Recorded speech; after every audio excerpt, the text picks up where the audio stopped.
It takes more than a few pumpkins, cobwebs, and smoking cauldrons on your porch to truly transform into a neighborhood attraction.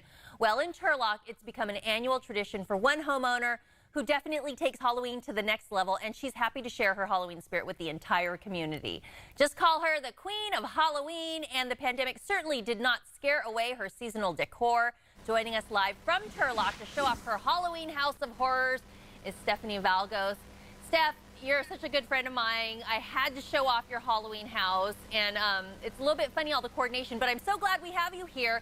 Tell us about your house, your tent of horrors, is it? Steffi V's tent of horrors? Yeah, terror, tent of horror, something like that. It's on Facebook. All right, so tell us about it, because you have it all decked out.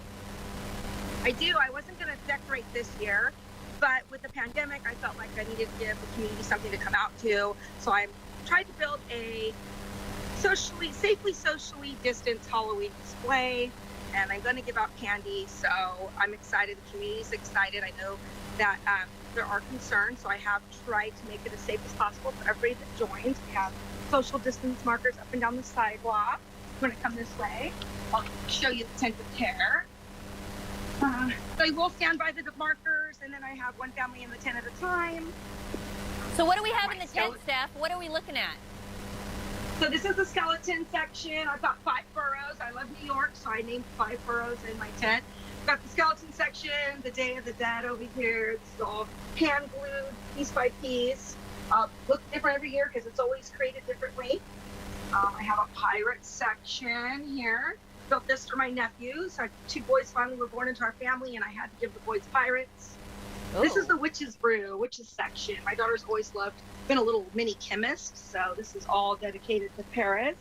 Oh, wow. And I'm obsessed with clowns, so this is my clown section. Clowns are so scary. I love them. I love them. Maybe I'll be a killer clown for Halloween. If you walk out, I've got a selfie station.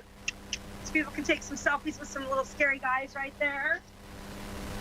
Move on up, and this is the matriarchs of my cemetery. It's the first thing I bought 12 years ago, and I kind of bedazzled them and made them my own, and then that's how the madness started. So you started this 12 years ago, Steph? 12 years ago, yeah. Wow. I started when my daughter was 5.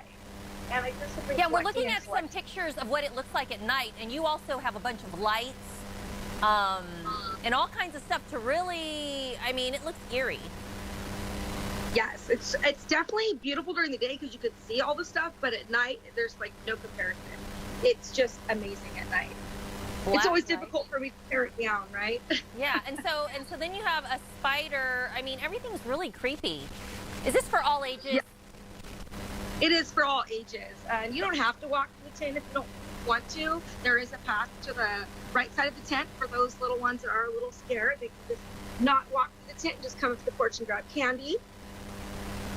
Oh my goodness. Now, what do your neighbors think about this? You know, we have a really active neighborhood, and everybody is super, super on board. One of my neighbors just walked by with her dogs, and she made a candy chute for her to distribute candy. I have plexiglass here at my house. I'm trying to like I said, I'm trying to keep the community safe, so we have the social distance markers.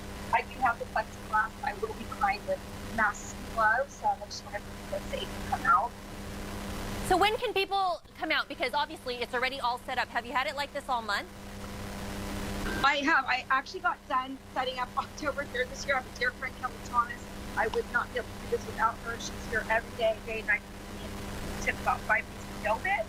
We are actually going to give out candy 2 days this year. Florida Law is sponsoring my Halloween once again, which allows me the opportunity to give out candy 2 days. So on Friday and Saturday, I'm going to be passing out candy from 5 to 9. All right. So if you want to check out Stephanie's, house of horror, tent of horrors, horror house, all of the above apply. I love it. Thank you so much for giving us a tour. Again, if you want to experience Steffi V's Haunted Graveyard and Tent of Terror, that's the official name, you can head to Merchant Lane in Turlock, and she's giving out candy. Did you hear that? We're also going to repost this segment on our page at yourcalifornialife.com.